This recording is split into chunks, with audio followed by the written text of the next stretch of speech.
you got the gift. You're the only one that can help me. Jerry, I can't. It's like saying to Pavarotti, teach me to sing like you. All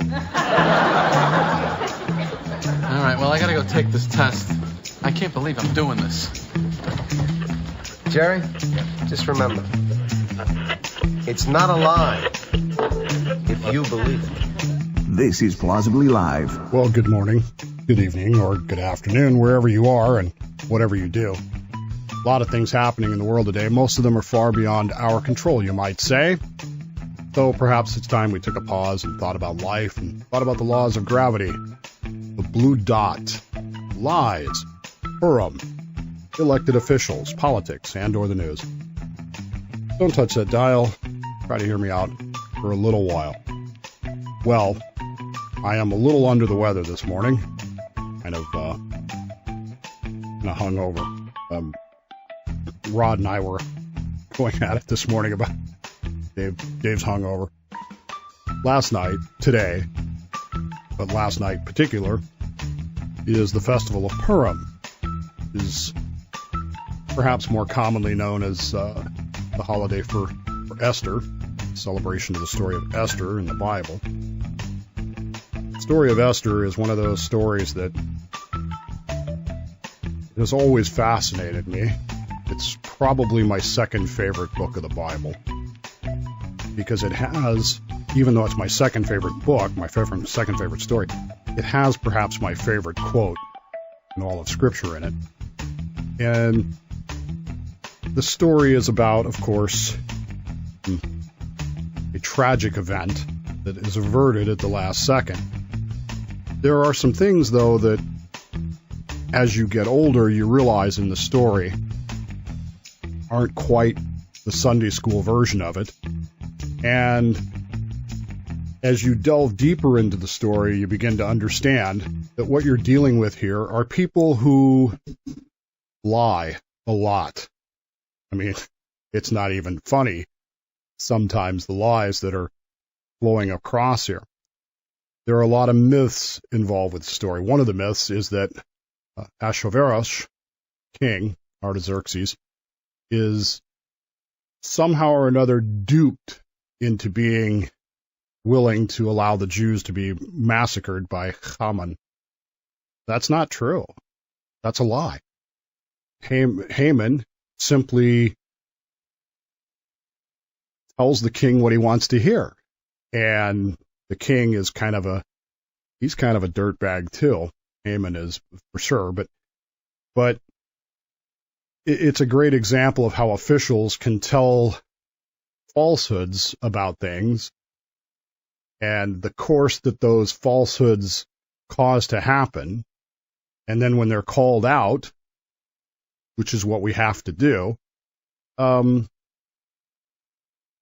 politicians go into typical politicians' defense mode and change the narrative. Fascinating story. But one of the conditions of one of the things that we do on Purim is we drink. And we drink because the end of the story, of course, is great joy and great celebration. And Jews are encouraged to kind of let their guard down for a day and experience great joy by getting drunk. And you have to get drunk. You have to get drunk to the point where you can't tell the difference between the phrases, two phrases, blessed be Mordechai, cursed be Haman. And if you can say either of those phrases coherently, you're not drunk enough, so you keep drinking. And while I didn't get completely blottoed last night because I had to drive, when I got home, I continued on until I couldn't. Anyway, story is a great story, but it has a moral lesson that sort of affects what we're going to talk about today. One of my favorite pictures of Ben, probably 3, maybe 4. He's old enough to talk and communicate, but I don't remember exactly how old he was. But he's standing on he wasn't potty trained, I can tell you that because he's wearing a diaper in the picture. He's standing on the sink in the bathroom, and he's leaning into the mirror. In fact, he has one hand on the mirror, and he's leaning into it, and he has his hand holding his other hand holding his hair back so that his forehead is visible. And you can tell that he's looking in the mirror intently at his forehead. Now, why is he doing this? Because he had told me a lie earlier, a few minutes before that. And I informed him that the little blue dot was showing. Little blue dot? What are you talking about, Dad? There's a dot on your forehead. It's blue. And when you tell me a lie, I can see the dot. And only dads can see it. Nobody else can see it. Only dads can see it. Mom, can you see it? Nope. Only dads can. So he went in the bathroom, climbed up on the sink, and he's looking in the mirror for the little blue dot, trying to find out. If you're not a dad yet, you can't see it. Love that picture. And we still joke about it even today. He'll say something that I know is untrue, and I will say, blue dot's showing. And he'll laugh a little bit about it, and we'll go on our way. Ben, in that picture, is learning the concept that lying is problematic. But it doesn't change who he is, and it doesn't change the fact that every now and then today, last night he was supposed to do his chores, and he didn't. I said to him this morning when I roused him out of bed, "You didn't do your chores." And he said, "Yes, I did." I said, "No, you didn't." And I put the trash can that was still full on his bed. Anyway, it doesn't change basic human nature, but I thought it was kind of cute. And I wish that there was a way that we could force our leaders, and I'm going to use two terms interchangeably today, politician and elected official. Read it however you want to read it. I wish there was a way to get them to admit when they are lying. They don't like to, but try. I got a text Monday. I don't remember. Just a reminder that you can text the show, 209-565-DAVE. I get a text from a listener, I guess in Oregon. Said, "Dave, your take on free speech is very interesting. Here's my question. What are we as the public to do when we discovered that our elected officials are saying things they know to be false? It can be proven that they know to be false, but they keep saying it and knowingly lie to the people.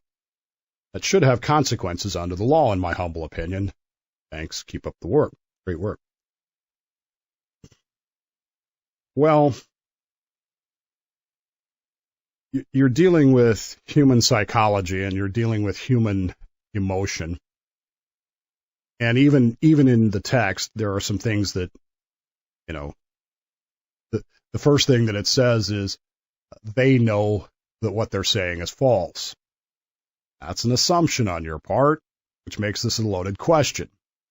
What is a lie, in your opinion, might not be a lie in my opinion. Might not be in somebody else's opinion. We're talking about the philosophy here of convictions. When two people look at the same exact thing and come to opposite conclusions. And since there's no definitive example, we have to talk more in the realm of conceptual here. Do socialists and conservatives see exactly the same thing the same way? I mean, let's take a subject. Take free enterprise, capitalism. As conservative, I see capitalism as great, and I'm going to tell you capitalism is great, but a socialist is going to tell you that I'm lying because, quote, I know better that it's not. Because everybody's not equal and rich and blah, blah, blah. In recent days, recent years, we've seen this 1619 project, which looks at American history much differently than most of you do. Most of I do. Have I? Not really a phrase, but again, I'm hungover. Is it possible to see things differently without actually lying about it? That's the first question you got to ask. Second problem that you run into, and this is where it gets a little more subtle. You've seen this happen, and I guarantee you've seen it happen, and I guarantee you probably blew it off as, oh, they might be right. That's what I call the politician's ultimate defense. Anytime you catch a politician in anything, anytime you catch an elected official in anything, anytime you catch a civil servant in anything, the defense goes to, well, why did you lie about this? Well, it's not really a lie, because if you knew what I knew about the subject, you would understand what I'm actually saying. So I'm not lying. You're just ignorant of all the facts. And if you knew all the facts, then you would know that I'm telling the truth. You've seen politicians do this. I'm telling you, I've seen politicians do this. I've had politicians do this on my show, which I've often replied, fine, fill me in. I'm sitting here. I'm ready to hear your facts. Well, I can't tell you. Why can't you tell me? Because it's, how's this for apropos to the news these days? Because it's classified. Why is it classified? They don't like those kinds of questions. But they actually do like those kinds of questions, because now we're talking about why something is classified or not classified, or what I don't know about what they know, instead of what they actually said. They love that. They would much rather talk about that than anything else. Don't believe me? Watch some press conferences sometimes, and you'll understand what's going on. Politicians are masters at this, folks, and the ones who aren't masters at this don't last very long in this business. If you take a politician, any politician you want, I don't care who it is, elected official, politician, civil servant. Civil servants are a little bit different because they tend to avoid, public scrutiny. But any politician or elected official you want, and listen cleanly to what they say and see how often they actually deflect the question into something else. What is your position on, pick a subject, $2 bills? Well, it's not really a question about $2 bills. It's really a question about our monetary policy, which is what we really need to be talking about. And in talking about those things, we perhaps, whatever. If the lie is you're going to get rid of the $2 bill, they've just deflected that, right? They've just sent that somewhere else. That's one technique that they use. And I swear to God, if you start watching these calls, especially if you're watching news programs or interviews that actually cover the whole thing that they've said, oftentimes, particularly on your local news and the like that, they won't even show the question. They'll just show the statement by the politician. So you really have no idea what they were talking about. The other thing that they do, and you need to keep this in mind when you're dealing with elected officials and politicians, they watch television. Okay? They understand human psychology probably better than human psychologists do. Like Haman, who understood what Artaxerxes actually wanted, which was money and power, played on his psychology, played on his biases to promise him that money and power. If you will give me what I want, which is, of course, more power, more control. This is what politicians do. To gain more control, more power, more money, they will tell you what you want to hear. And you may say to yourself, he's telling me a lie or she's telling me a lie. But here's the thing. This is something they learned from television. Something you can learn from television. I'm not saying this is a good thing, but it's a fact. Once upon a time, Jerry Seinfeld was sitting in the diner with George Costanza, and they were talking about how to get out of something, and Jerry was concerned because he was going to have to tell a lie, and Jerry didn't want to lie. George Costanza looks at him across that table, and one of the most famous lines in television history said, quote, Jerry, it's not a lie if you believe it. Trust me on this. Politicians believe everything that comes out of their mouth. It has to be true because I'm the politician. I'm the elected official. If it wasn't true, then it would be a lie, and I can't lie to my constituents. Whether you know it's a lie or not is irrelevant. In their minds, they think it's true. And because they think it's true, they can say it with conviction, they can say it with passion, and they can argue with you about why are you calling me a liar? Because in their heads, they've already rationalized that it's true. Trust me on this. It's not a lie. Believe it. And believe me, they're telling you what they believe. Texter wants to know, what can we do about this? What should it be punishable under the law? I don't know. Romans had a phrase, caveat emptor, buyer beware. If you know it's a lie, are you going to go along with them? Or are you going to challenge them? There are some things I suppose we could do. Number one, and this is something that I would encourage along the lines of everything, stop voting party line. Stop voting for somebody just because of the letter they have after their name. When you do that, you're no different than Haman, you're no different than Artaxerxes, who heard from Haman what he wanted to hear. And it played on his own biases, his own desires, his own evil inclinations. And he went along with it because Haman agreed with him. Someone says, I politically agree with you. I politically align with you. Really? Let's have a conversation about that. Let's see, because as we've seen in the past week and a half, just because Republicans say they agree with the issues I agree with, turns out they don't. They don't give a flying flip about free speech. They don't care about the Constitution at all. That's fact, folks. Stop voting party line.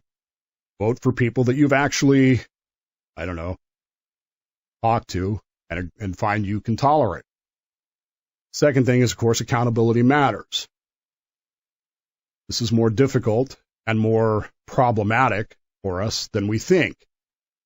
It's hard to hold them accountable because lies, while evil and transient, are not illegal. And I don't think they should be. How do you punish something in the law? If you lie under oath, that's perjury. I get that, because now you're corrupting the justice system. But if I just stand out here as a politician and say, I promise that I will do this for you if I'm elected, and it's a complete and total lie, and you know it's a complete and total lie, but I know in my head I believe it, but eventually I'm going to come up with some reason why I can't. If only you knew what I knew, that's why I can't do that thing for you. If you knew what I knew, you would understand that while I had great intentions, it wasn't realistic and I couldn't get it done because of this other thing that someone else has done, and it's classified and I can't tell you about it. But there's a reason why every time a politician does that, you ever notice this? Something else magically comes up. You know what I'm talking about? Let's talk about your lie on the television station, blah, blah, blah, blah, blah. Oh, wait a minute. Here's this other story that's really important. We need to talk about that. It's actually called smothering. It's an actual tactic. It's in their book. Look it up. It's not that they ignore the problem story. It's not that they ignore the problematic issue. They just smother it with something else, like pouring a bunch of mushroom gravy over a chicken fried steak. They just smother it. And at the end of the day, you got to keep this simple idea in mind. And I know if I were sitting here with a bunch of politicians, elected officials, they would argue with me. But here you go. This simple fact is a truth. Elected officials do not care about the future. They don't care about the future. Only today. If they actually did care about the future, would they be doing the things that they do today? If they really did care about it, what would they be doing differently? But they don't. So they don't do anything about it because they can't. There was a pastor once upon a time who said this: a lie may take care of the present, but it has no future. And that's politicians. When the politician lies to you, number one, they don't believe that they're lying. But they are telling you that they don't worry about tomorrow. They're not concerned about what happens downstream. They're only concerned about what happens right now, which is right now I need to be in power because this is how I benefit myself. Politics is about the self, period. Just like Haman telling Artaxerxes that if we do this, it'll improve your position. No, it won't. It'll make Haman more powerful. But at the end of the day, it sounded good. Lastly, never vote for them again. They tell you one lie, they'll tell you two. And if they told you two, they probably told you 10 and you just don't realize it because they were things that you wanted to hear, you agreed with. So even though they were lies, they didn't believe they were lies, and for some reason, you don't believe that they're a lie. Never vote for them again. If they tell you one lie, never vote for them again. Got other things they can do. They don't need to be there. Will that work? Probably not. People are stupid, and the fact is that politicians are in the business of influencing the most people that they can. But at the end of the day, the only person whose actions for whom you are responsible is you. You can stand for what you believe or go along to get along.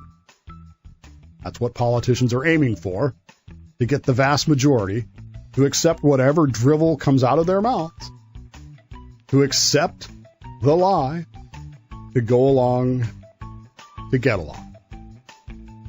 I wish I had better news for you, but I'm still hungover, and there you go. Take the time right now. Tell the people that matter in your life you love them very much. You'd miss them if they weren't there, so don't pass up those opportunities. Don't want to have that regret. Plausibly Live, I'm Dave Bowman, and we'll see you next time for Dave Bowman Internet On Demand Radio Show.